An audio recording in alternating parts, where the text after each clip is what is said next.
Assalamualaikum dan Noro TV. Review AOT No Requiem Part 2. Macam biasalah, ada yang suka, ada yang tak suka. Kalau tanya aku, sagi aku bagi tahu. Alright to Pak Cik Botak, mari kita mulai.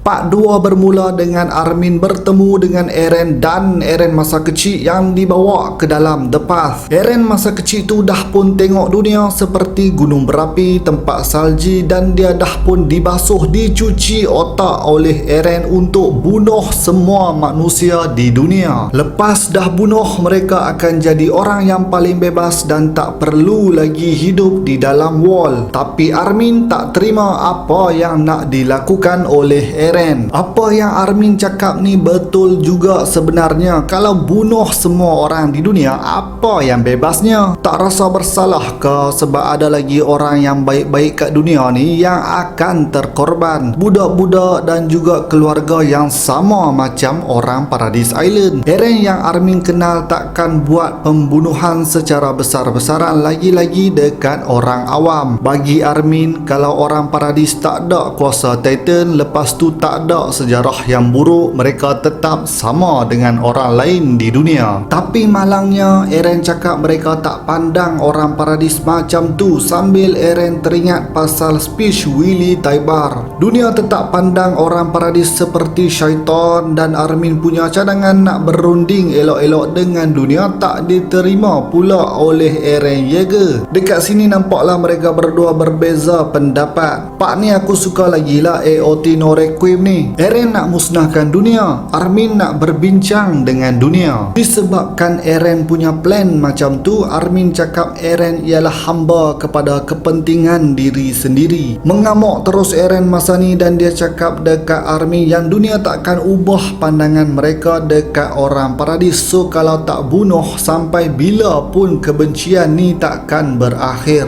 Orang yang dah berkorban nyawa sebelum ni pun jadi sia-sia sajalah, seperti Erwin, Hanji dan banyak lagi lah. Attack on Titan kan ramai yang mati. Lepas tu Armin pula marah, dia cekup baju Eren. Eren pegang tangan Armin dan bermulalah part merapu mengarut. Armin nampak memori Eren yang cringe, dan yang mengarutnya ialah Armin tak ada royal blood. So macam mana dia boleh nampak? Setahu aku Founding Titan cuma boleh ubah memori orang Eldia, bukan tunjuk memori pengguna Founding Titan atau Attack Titan dekat orang yang tak ada royal blood. So mungkin tim fan project ni buat sesuka hati mereka saja, which is not good lah kan. Apa yang Armin nampak basically hanya bagaimana hubungan Eren dengan Historia mula berputik. Aku tak boleh nak ulas lebih dekat sini sebab aku tak suka, so aku ringkaskan. Historia tak mau berputus asa sebab mereka dah lalui macam-macam, dan dia dah mula terfikir untuk hidup berkeluarga. Eren juga rancang plan untuk hancurkan satu dunia dengan vlog tanpa bagi tahu orang lain. Tak kisah walaupun Eren mati, asalkan dia dapat selamatkan Eldia. Bila Eren bagi tahu plan dia dekat Historia, Eren kena tampar sebab Historia tak mau orang yang dia sayang tinggalkan dia lagi. So Historia cakap kalau nak fight for Eldia, jangan fight sorang-sorang. Ajak dia sekali sebab dia boleh simpan rahsia. Tup-tup orang yang dipilih oleh Historia untuk berkeluarga tu ialah Eren. Historia telah pun di-Erenkan, mengandung lah tu.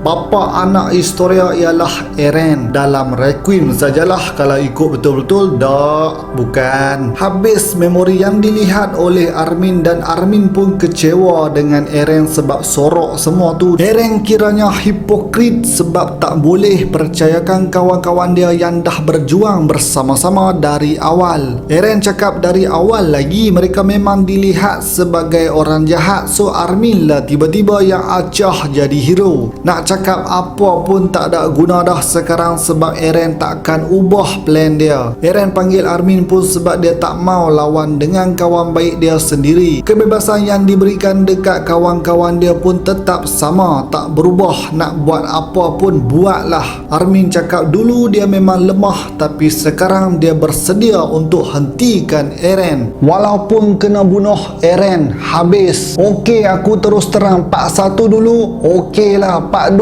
ni pun boleh lah kecuali dekat part Historia mengarut. AOT No Requiem ni berdasarkan cerita asal Attack on Titan, cuma tukar ending tapi setakat ni nampak macam tak masuk akal. Watak Mikasa tak dipandang langsung. Disrespect bagi aku sebab Mikasa jauh lebih famous, terkenal daripada Historia. Almost semua list dalam internet Mikasa dalam top 2 watak terkenal dalam Attack on Titan. Di belakang siapa lagi kalau bukan the humanity's strongest soldier, Levi Hecho, Levi Ackerman. Dah tu nak dibandingkan pula momen Historia dan Eren dengan Mikasa dan Eren yang boleh dikatakan ada setiap masa dengan Eren memang jauh beza lah. Tiba-tiba nak jatuh cinta, come on man. Kalau Armin dengan Annie tu lainlah sebab bukan watak utama, orang tak kisah sangat. Dan sebelum ni ramai juga yang kritik Isayama sebab buat Attack on Titan jadi cerita cinta, tapi tim fan project ni pun lebih kurang sama saja, cuma tukar watak saja. Lepas tu tak ada plot twist langsung daripada teori yang dibuat-buat sebelum ni. Kita memang dah jangka Historia akan mengandung anak Eren, tapi at least buatlah plot twist sikit. Takkan yang tu pun aku nak ajak. Tak boleh aku. Eren mengandungkan Historia dan Mikasa sekali, baru playboy, baru the good dah alang-alang Eren nak mati disebabkan the curse of Ymir. Historia ni kalau ikutkan bagi dekat abang idola kita sajalah, Rainer, baru betul. Aku tak suka dengan AOT No Requiem ni sebab mereka ni disrespect watak Mikasa. Sejujurnya aku lagi suka Mikasa daripada Eren. So tak boleh aku kalau aku jumpa lah tim fan project ni. Seumur hidup berkerusi roda. Apa-apa pun ni semua cuma hiburan. Kita tunggu part 3 nanti. Mana tahu mereka ni boleh perbaiki buat lebih baik dengan tambahan plot twist. Kalau sama juga dengan teori yang dibuat sebelum ni, jujur bagi aku AOT No Requiem ni memang sampah. Tapi ni pendapat akulah. Kalau yang suka tu sukalah pendapat masing-masing. Sebelum aku mengakhiri video aku, kepada yang belum move on dengan Attack on Titan ni, aku sarankan move on sajalah. Sekarang ni aku rasa ada 3 jenis peminat Attack on Titan, iaitu yang puas hati, yang tak puas hati tapi dah move on, dan yang tak puas hati tapi tak move on. Aku yang number 2 dan AOT No Requiem ni terang-teranglah number 3. Tak untung apa pun kalau kita tak move on sebab orang tetap pandang karya yang asal. So cubalah move on, dan kalau tak boleh move on juga, cuba layan anime yang lain. Sampai sini saja video aku. Komen pendapat anda mengenai AOT No Requiem part 2. Macam biasalah, jangan lupa untuk like, share, dan terima kasih kepada yang dah menjadi ahli Survey-Corp. Kepada yang belum subscribe, come on man, join the family, subscribe. Jumpa lagi di episod seterusnya Noro Noro TV.